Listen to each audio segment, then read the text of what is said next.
Hello and welcome to Loanology, your go-to podcast for unlocking the secrets of the mortgage and real estate world. I'm Jonathan Wells, and I'm here to guide you through everything from first-time homebuyer grants to the latest trends in real estate. Whether you're buying your first home, looking to refinance, or simply interested in the market, you're in the right place. Each week, we'll dive deep into topics that matter to you, the consumer. We'll demystify the mortgage process, explore innovative financial solutions, and provide you with the tools and knowledge you need to navigate the real estate market confidently. From interviews with industry experts to tips on improving your credit score and securing the best mortgage rates, Loanology is your ultimate resource for all things mortgage and real estate. So, whether you're here to learn a few tips, find your next home, or just curious about the market, tune in and let's make your real estate journey a successful one.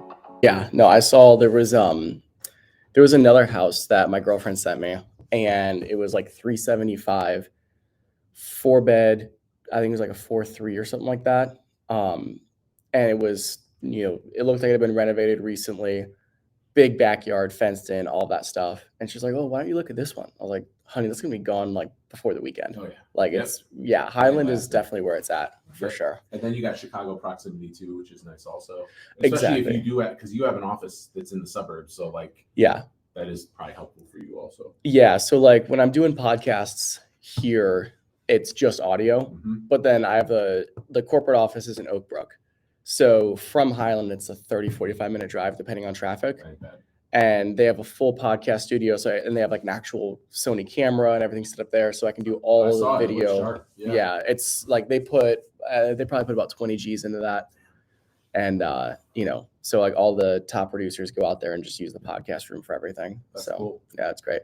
We're rolling, by the way, too. Oh, cool. So just so you know, I like to kind of like have that where you're just talking casually and it goes in. Getting started. Exactly. 100%. So Jeremy Williams, great having you on the podcast today. Hey man, really glad to be here. Thanks for the invitation. Absolutely. So how long did it take for you to realize that we had already known each other? It took longer than it should.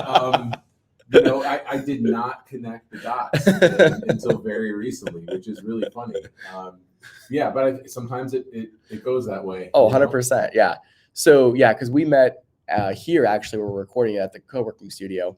And, you're a real estate agent now, but when we met, you were not a real estate agent. Remind me what you were doing. That was an exact answer. No, all kidding aside, I was working for a blockchain startup that was focused on disrupting the music industry, specifically merch sales. So I was kind of on a product team that was developing this ability to not allow artists to get as royally screwed by Live Nation as they typically do. So Sure. When you go to a concert, you buy merch. Live Nation takes like 30 to 35% of the merch cut. I didn't know that. Yeah. So when Taylor Swift sells, like 8 million a night, like think about how much revenue she's losing. So right. We used QR codes and blockchain to basically allow people to scan a QR, drop ship, and get it, so like they don't have to carry, a vinyl record all night long at a concert, and the artist would get 95% of the cut. Nice. So I was working on that, and sort of just product wasn't generating enough revenue.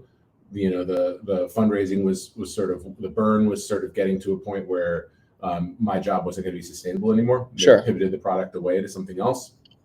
And so I was kind of in this position of what was I going to do next?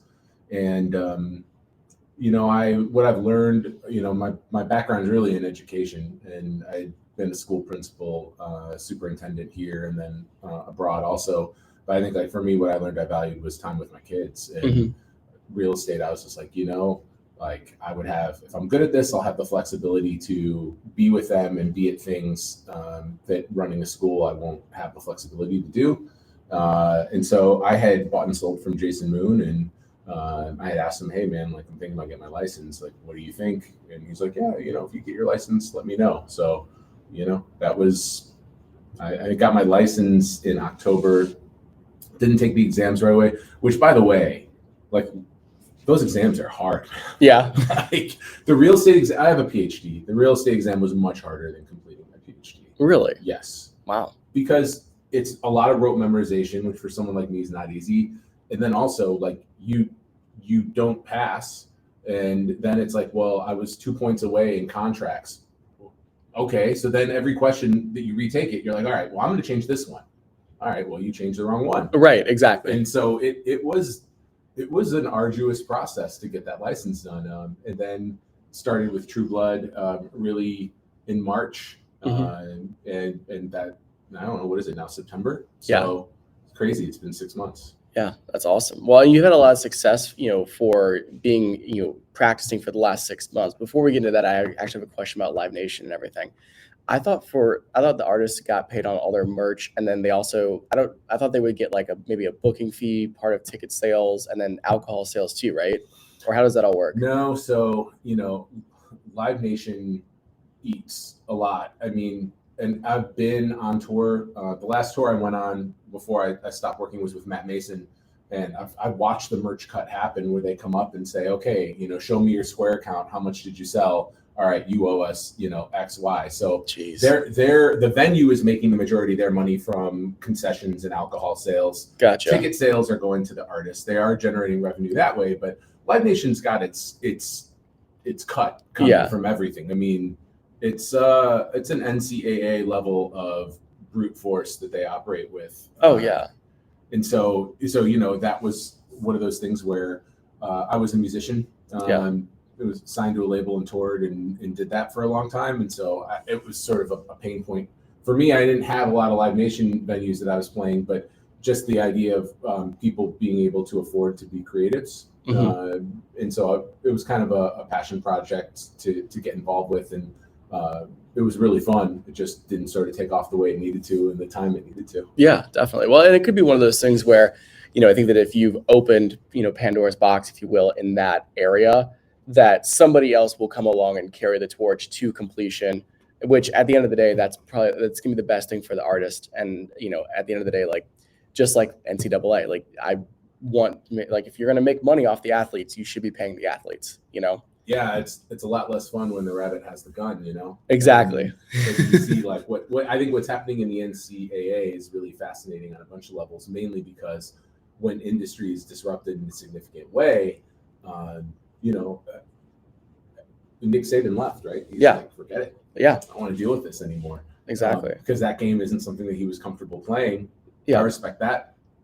But yeah, I mean, I'm an A&M guy. So the Manziel situation for me was always near and dear. Like they were making so much money off of this guy. They were generating, $37-40 million a year off of him alone. Right. And, he wasn't profiting in that. So I think like there are a lot of industries that are ripe for sort of disruption. And I think, as I get into this industry, see a lot of opportunities there as well. Yeah, absolutely. So, let's walk through the last 6 months, right?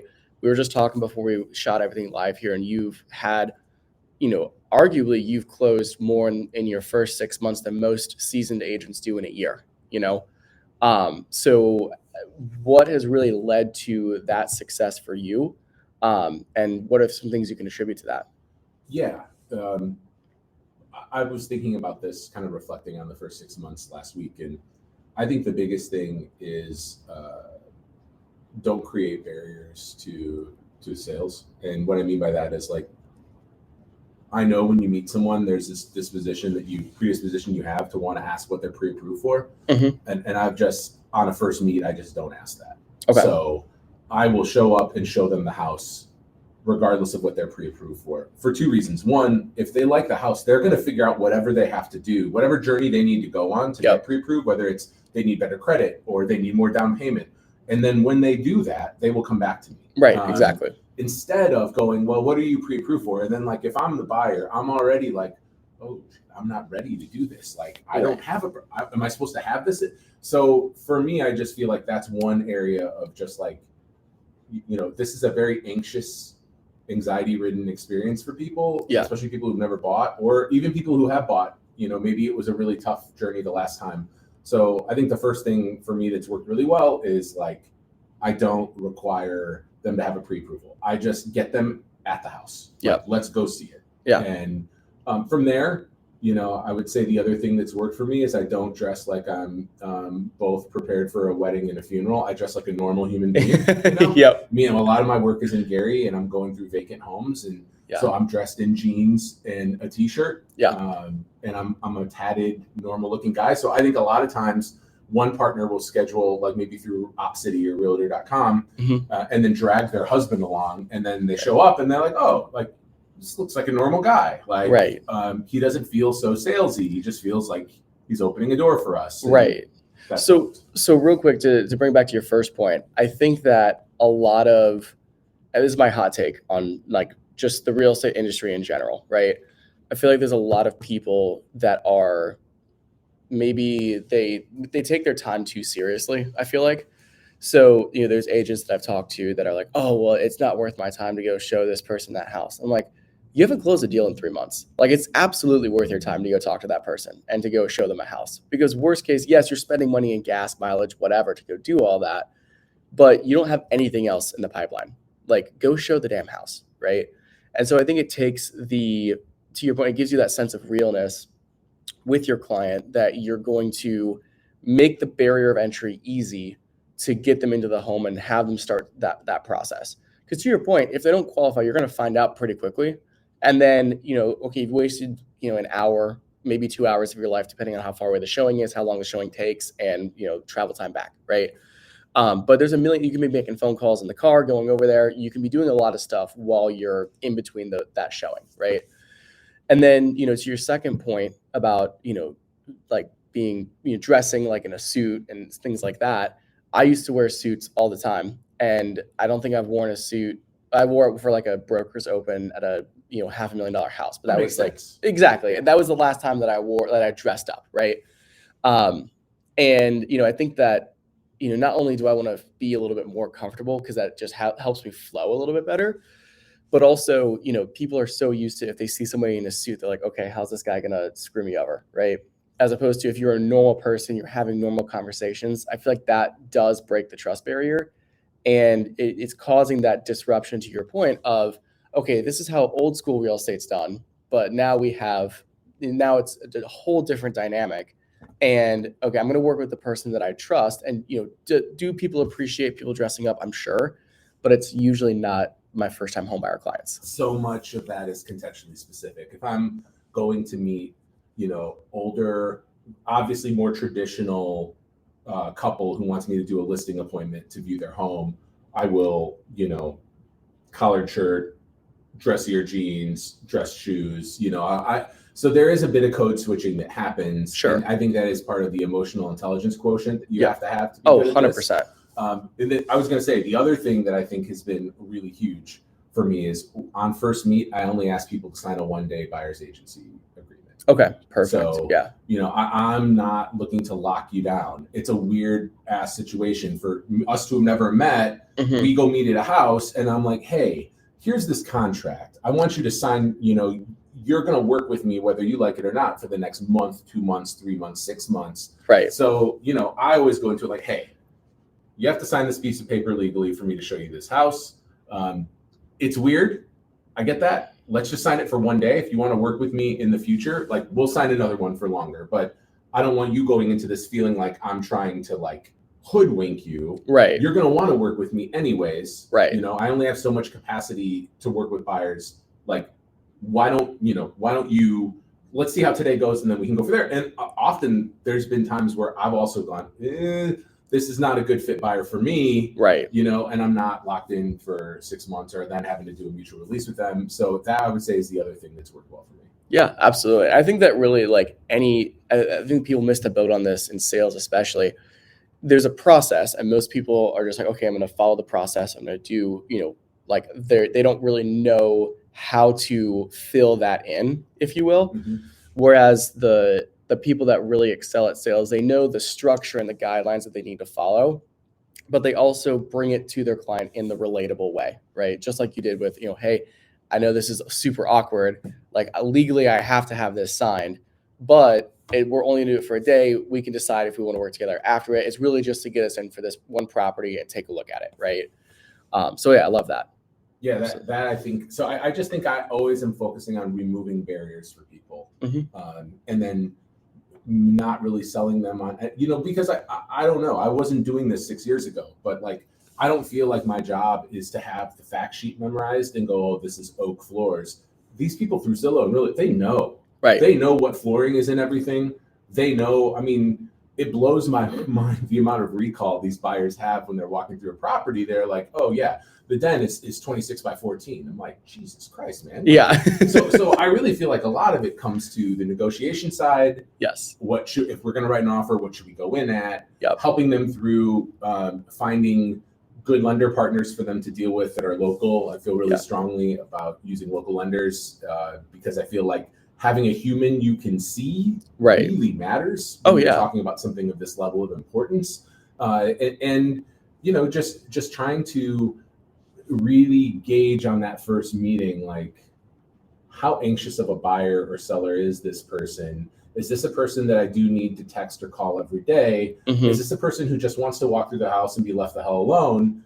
Is this the person that wants me to walk through? You can feel that energy like really quickly. And I think like at the beginning where I was like, I don't think I'm great now, but where I was really bad at the beginning is like, I think like when I would go into a showing, I felt like I had to like show my value to them in what I knew about the house. And I learned very quickly that like they already know all of that. You know, I'll give them the fact sheet, you know, to accompany them as they walk through it, but they know. I mean, like I think that aspect of this is really fascinating of how much research people do before they get to a house now. Oh yeah. Versus how it was, you know, like 20 years ago. Oh, well, I mean, it's the same thing with buying a car now. You have like one of my buddies, a few of my buddies are car salespeople, and you know, they have people that walk in, they're like, all right, cool. Like, this is the car I want. This is the price I want to be at. You know, I don't even need to test drive the car, or maybe they do want to test drive it. They're like, all right, like, can you do this? Or like, do I have to go to the next dealership? Right. And to your point, like with the advancements of technology, people are just way more informational focused. And I think it's good because I think that, you know, at the end of the day, with disruptions in any industry, it typically, you know, allows the consumer to get a better deal at the end of the day. So yeah, I'm here for it for sure. Do you have home projects you'd like to knock out? Or are you considering a debt consolidation through a home equity line of credit or a refinance?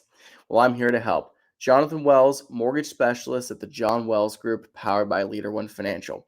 I can help you streamline your finances. I'm licensed in the states of Indiana, Illinois, Michigan, Tennessee, and Florida. Schedule a virtual consultation to explore how I can help you save money and simplify your payments. Visit the scheduling link below and book your appointment today. Yeah, it has been really interesting to think about, you know, because like I have great support at True Blood. I have great support with Jason Moon.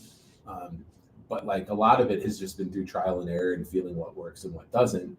I have, you know, when I was the superintendent, I was running basically 4 schools in Gary and East Chicago. And I feel like that's the area of the region that I'm most interested in. Yeah. I just feel like there's so much opportunity there. Yeah. And I have sort of made that like my like focus area. And I just feel like I see often that people are less willing to go sell there. And so I feel like the whole Gary in particular, you know, I spent so much time running schools there, know the neighborhoods well, and I've sort of just like kind of fallen back in love with that community and being there. I go through Gary and look at homes every single day. Nice. Maybe not Saturday and Sunday, depending on, you know, like kid things and cross country meets and all of that. But like, that's where I'll go after this. There's 2 new ones that hit the market under 60K. They both look good. I want to go look at them.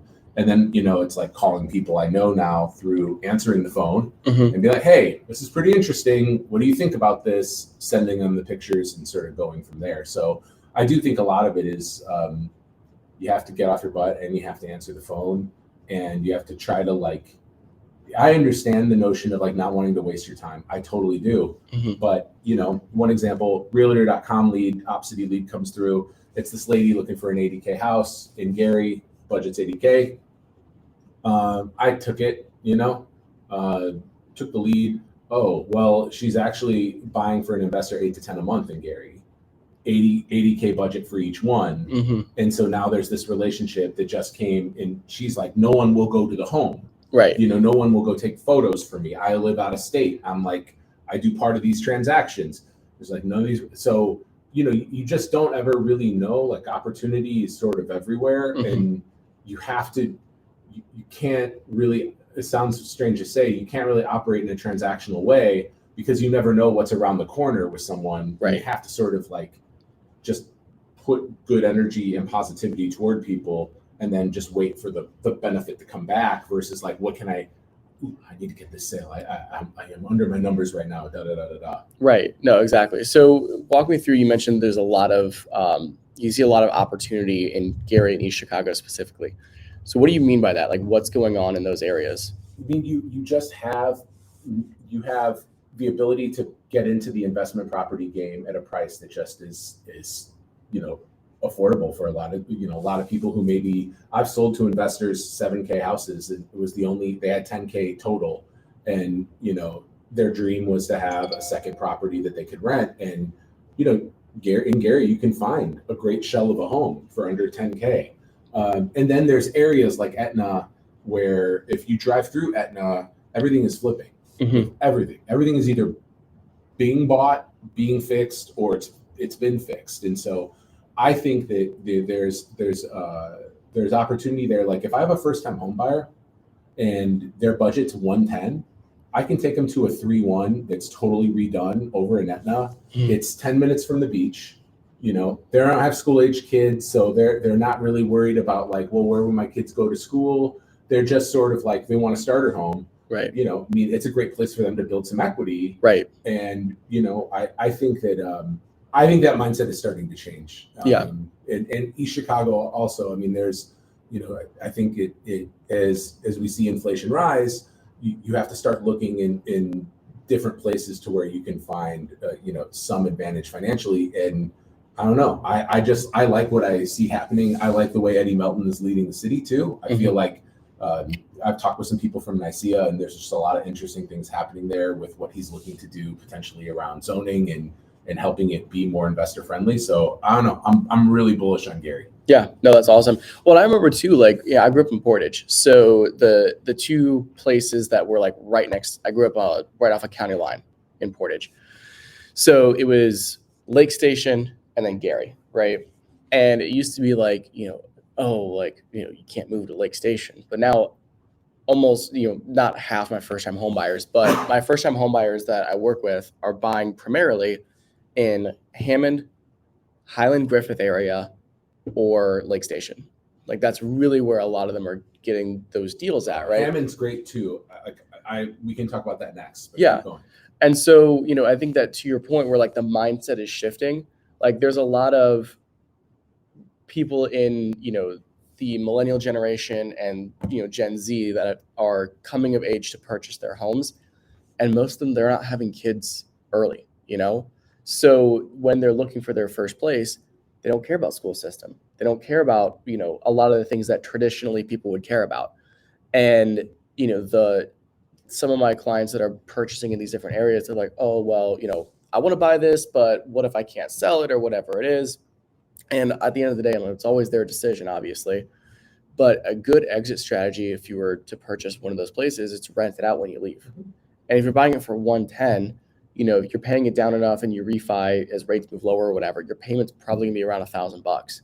So 5 years from now, when you go to rent it, you're gonna get more than that on the rental side. 100%. So there's multiple exit strategies there too for people that are looking to purchase, in areas like Gary, East Chicago, Lake Station, etc. But yeah, let's talk about Hammond. No, I love Hammond. I just feel like for under 200K, you can get a really nice house. Oh yeah. You have all sorts of opportunities there with P&W. Mm-hmm. There's tons of investment flowing back in different parks. It's just a great example to me of like where I get why it's a popular place to go. Given what you're spending, I feel like you're getting a lot for what you're spending there. Oh, 100%. Yeah, I think best value for sure, just from what I've seen, is Hammond, East Chicago, Gary, Lake Station. Even Hobart, you can get some good value there too. Maryville, you can get some great value. There's a lot of the places that are like not the hottest zip codes, you're getting value at, because everyone wants to live in 3 zip codes. And you're going to be competing with all those people to do that. But if you go right outside, like across the street, you can get so much more. 100%.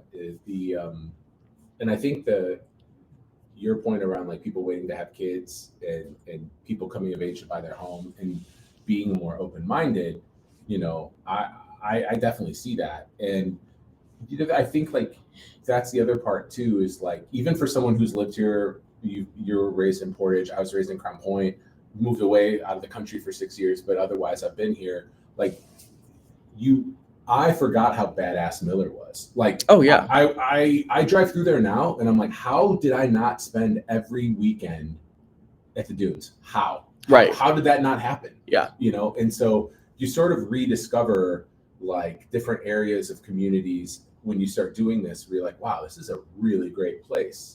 I feel like Whiting's having a moment too. Yeah. I see tons of stuff popping up and then getting snatched up really quickly there. Yeah.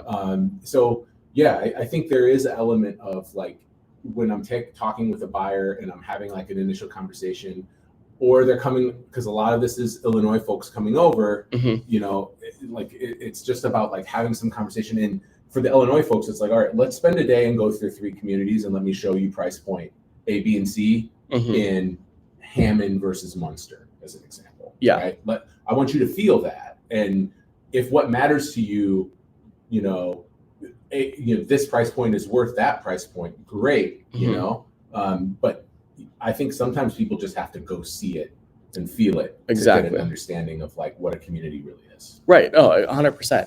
And again, like, what really motivates a lot of people is the school district if they have kids, right? If you don't have kids, like we're talking about this before too, like I'm going to be moving from Winfield to Highland most likely. And, I was like, okay, cool. I can purchase a place in Highland, for under 400,000. That same house, and it's not a shack. It's going to be, a decent sized home. So you can get stuff for way cheaper in Highland than under 400,000. But comparing that same house in Munster, it's like 50 grand more at least. And it's all it is the school system.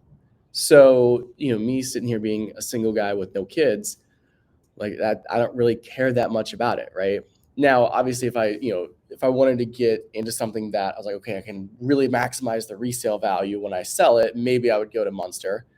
But at the end of the day, who's to say that things don't change in the next 7 years? I mean, I feel like that's the only constant. Right. It's change. And so, yeah, I feel like that's a dangerous game to play. 100%. Where am I going to get the max return 10 years from now when I sell? Exactly. I mean, so I think going someplace where you're happy. And then on the school side too, well, love it or hate it, the school choice movement, the voucher movement has really created a lot of competition there as well. Yeah. Where now, people are getting a voucher and they're attending a parochial school or something. Yeah. So that poll is, it's not as linear and as much of a straight line as it were maybe like 10, 15 years ago. So yeah, we were talking about Griffith and Highland before we started. Like those areas are hot, man. Portage too. Like I feel like everything is moving real fast over there because the value for what you get is high. Yeah. Versus, Cedar Lake, Crown Point,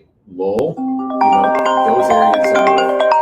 those areas are starting to price out or become too cost prohibitive for people to move into. I think Cedar Lake's a fascinating case study in general. Yeah, my kids go to Hanover. I love that school district. Yeah, like that area is just, the development that's happened there has been really funny. Oh yeah, absolutely. So talk to me about the voucher program, because I don't have kids, so I don't really know anything about that. Yeah, I mean, basically you can qualify for a subsidy that will allow you to attend a school of your choice that is private, and it is not so prohibitive in terms of the income qualification that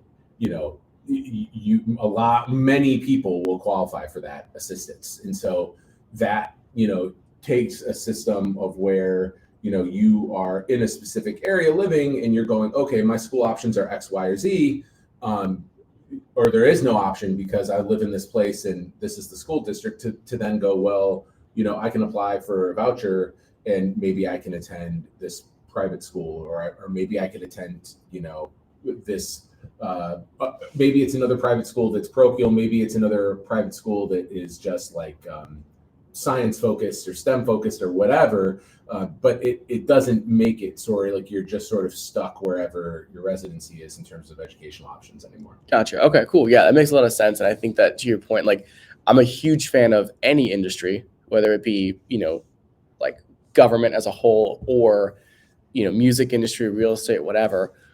I love that when you can have more competition, usually it gets better for the consumer at the end of it, which is why like that's what it should be, right? If you have one choice, then that's then you're stuck. But if you have multiple choices, then they have to compete to get people to go to whatever they are selling, right? Whether it be schools, real estate, whatever.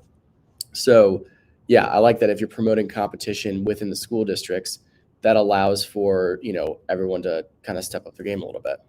Yeah, it's interesting to see. It has been met with a lot of resistance from different different people and different folks. My experience in schools, I worked in a public school district, and basically was told like, you need to maintain status quo here. Mm-hmm. Quit doing so much. Yeah, young person. Right. Like, you need to chill. Right. And at that point, I realized that I needed to get out of the public school district Yeah. because I had no interest in chilling. I've never had an interest in chilling. Right. I've always been pretty interested in disrupting things. So, I think that in all, competition is a good thing. Yeah, absolutely. So what's been your craziest like real estate story so far? I always like to ask that. Oh man, there's so many to choose from. I've been attacked by beavers. I've been attacked by raccoons. Beavers. That's a new one. I had one guy. He called. It was a lead that got transferred to me in the office, and he called and he was like, I'm an investor. My budget is $10K. Cool. I can work with that. But like, that's limited to pretty much Gary, even East Chicago. I can't really find you something under 10K. Right. He's like, okay. So I had to reschedule on him the first time. I had an emergency pop up with one of my kids.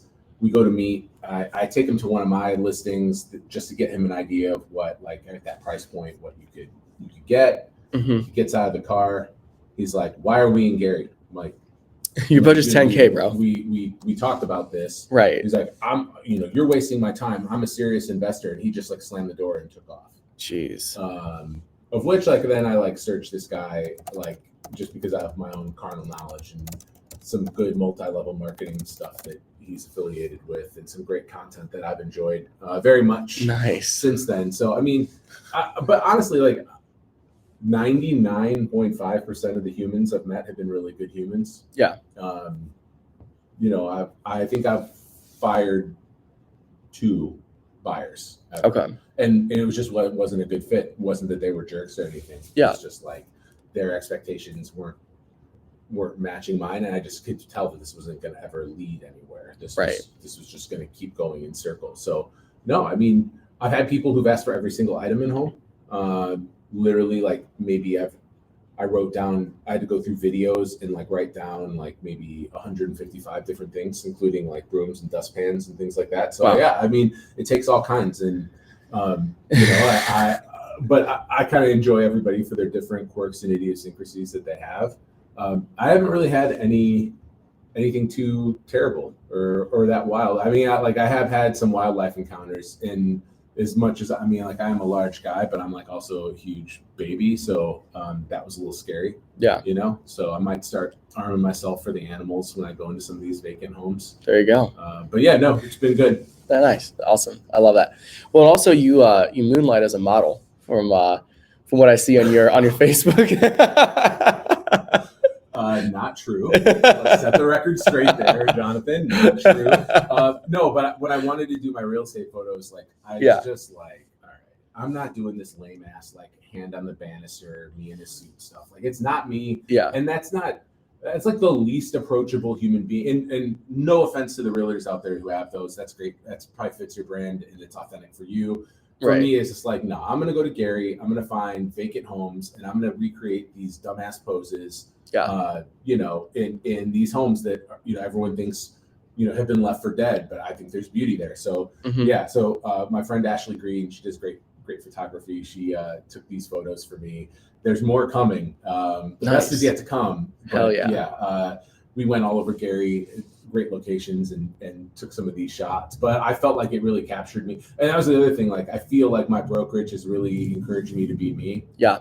And I don't feel like I would have had that. I think both Jason Moon and True Blood have like really allowed me to lean into sort of this anti-realtor lane that I'm in, where I just feel like a lot of stuff's super lame and they don't give me a hard time about that. They encourage me to be myself, which I really appreciate. Well, and I like that too, because, to your point, when I saw those photos, I was like, oh, that's a dope ass pic, right? But also it was more so of like, I felt like that was genuinely who you are, right? Again, I couldn't really picture you in the suit and tie on a banister, like just being like having the gaudy real estate photo, right? And again, no offense to people that have that, but that's authentic to what they are, and there's nothing wrong with it. But you being who you are and still like, I think that's attention, financial planners. Jonathan Wells here with the John Wells Group, powered by Leader One Financial, and I'm here to collaborate with you. Whether your clients are purchasing a new home or refinancing for a debt consolidation in Indiana, Illinois, Michigan, Tennessee, or Florida, I'm providing expert mortgage solutions tailored to their financial strategies. Book a virtual meeting with me to explore how we can optimize their financial plans. Schedule now at the link below, and let's build stronger financial futures together. Attracting more clients, right? I've been through like a rebranding of myself from who I was when I entered the business to, like in the last 12 months, like who do I want to be like now that I don't really have to be anything for anyone, right? And it's really been like I've really cut back on a lot of the stuffiness of like, oh, you have to have a happy hour every single month at this location, and you have to do it this way, and everyone's got to be wearing a suit and whatever. And it's like now I've got a few different real estate teams that I work with that are all younger guys, and like I just put us all in a group chat. I'm like, yo, like let's go watch Thursday Night Football at Buffalo Wild Wings. Yeah. Like I'm still building the relationship. I'm still doing the things that I'm supposed to be doing, but it's in an environment that I feel more comfortable in. They all feel more comfortable in, and that just leads to deeper connections. Yeah, I think you touched on something. That's such a great example of doing it right to me. Mm-hmm. Like, instead of creating like an event, like let's just be humans. Yeah, 100%. And those really, because that makes everyone just feel like we're just people doing a thing. There's no motive. It's just like, I enjoy being around you. I'd like to be around you. Let's go share, an experience. I love that. Yeah. And I think it is, I think I do have a hard time relating to. I've worked with some really great agents, like on deals. Like I've been really fortunate. I've worked with. I'm not a single one I've worked with who hasn't been awesome to work with. Good. But I also feel like the majority of these agents I've worked with have also just been invested in serving everyone, not just their seller or their buyer. Like they're really committed to making sure this works for everyone. And there's a spirit of collaboration that's super helpful once things get under contract. As you know, things can happen. Yeah. But I think like your approach of like, let's just be human. Let's go to Buffalo Wild Wings and watch Thursday Night Football. That is such a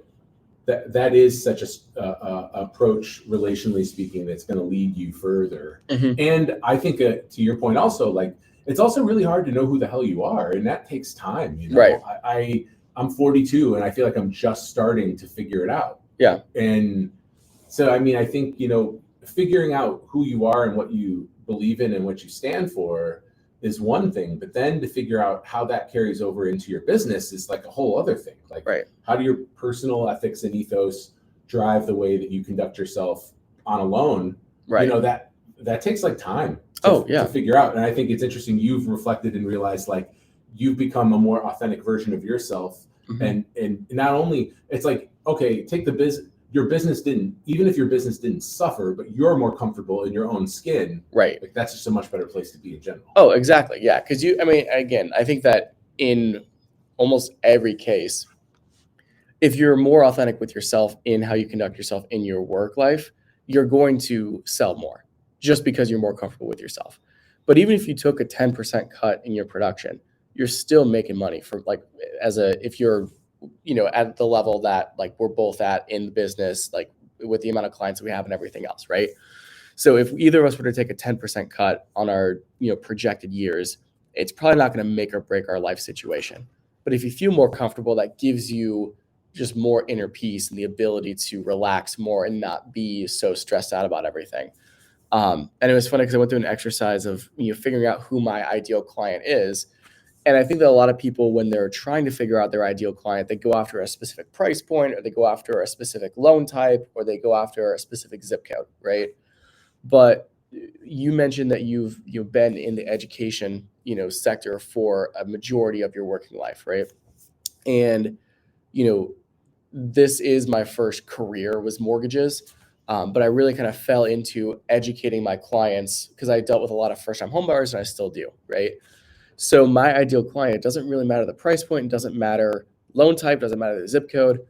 If they're coming to me because they want to learn something, I'll show them what they need to learn to actually get to the goal that they have, right? Whether they're a first-time home seller, first-time refinance client, first-time buyer, it doesn't matter. Or even if they've bought a million homes and they just want to learn a little bit more about the process and they value that education, those are the clients that I typically work with long term.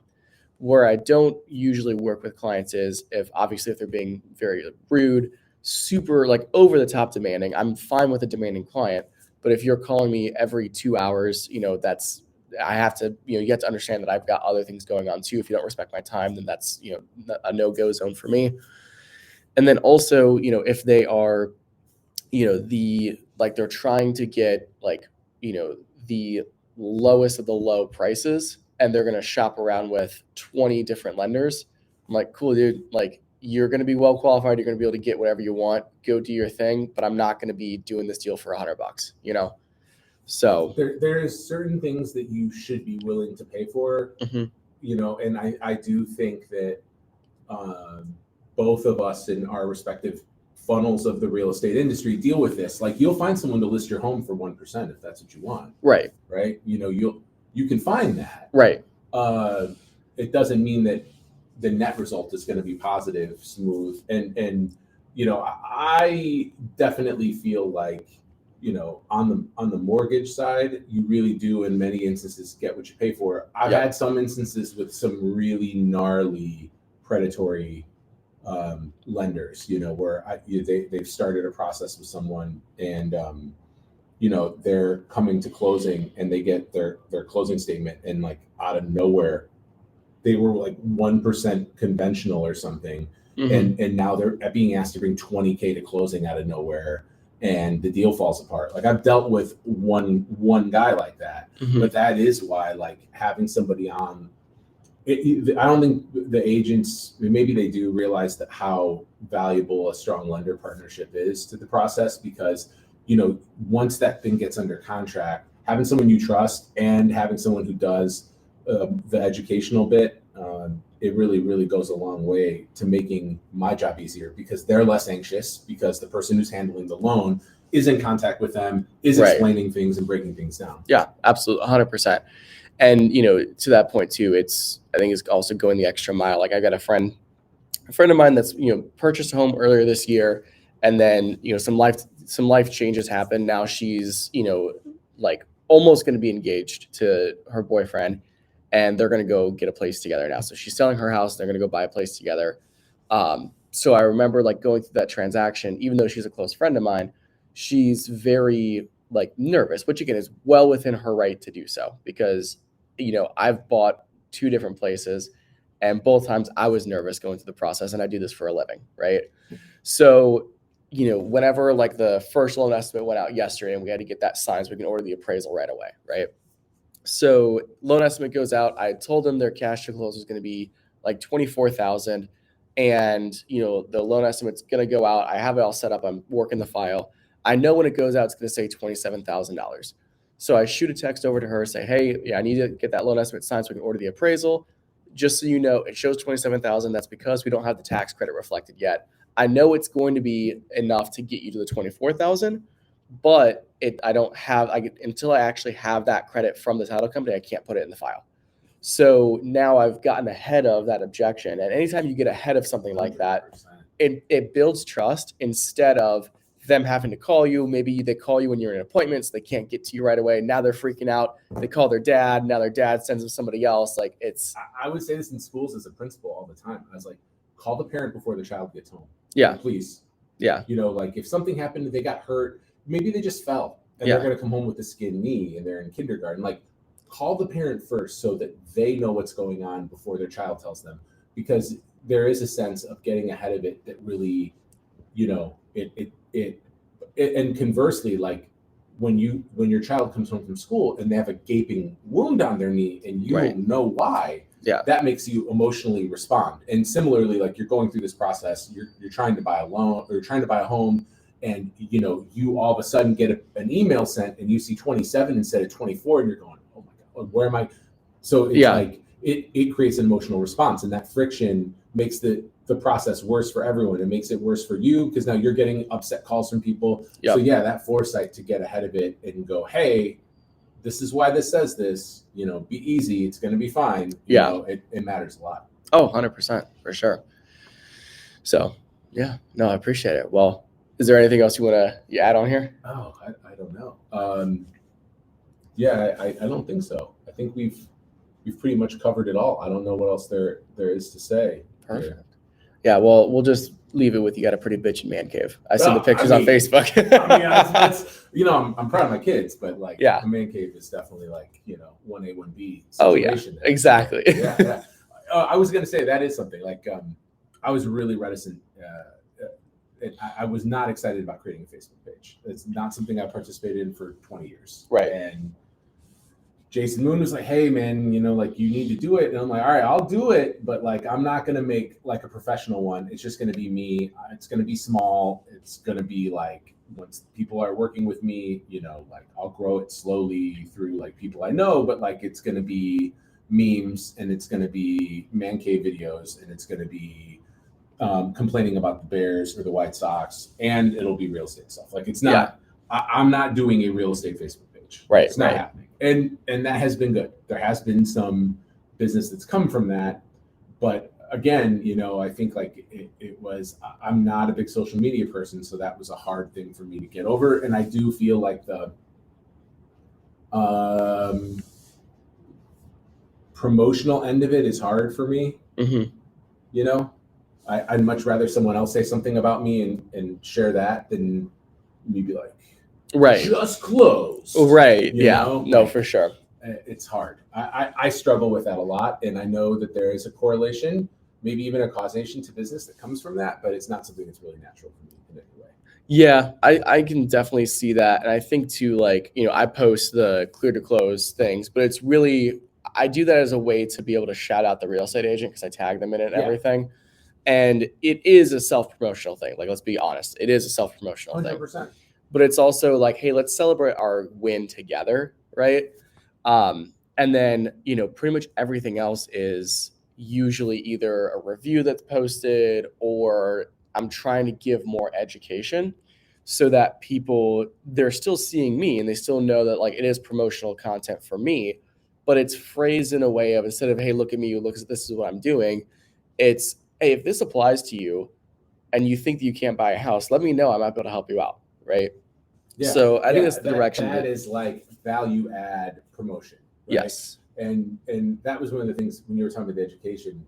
One of the things I've started to do with first time home buyers is I take them to do their homestead exemption. Nice. I just take them there. Yeah. Because I don't want them doing it online. Right. Hell no. I don't trust that at all. Mm-hmm. And that's just another touch point to have with them.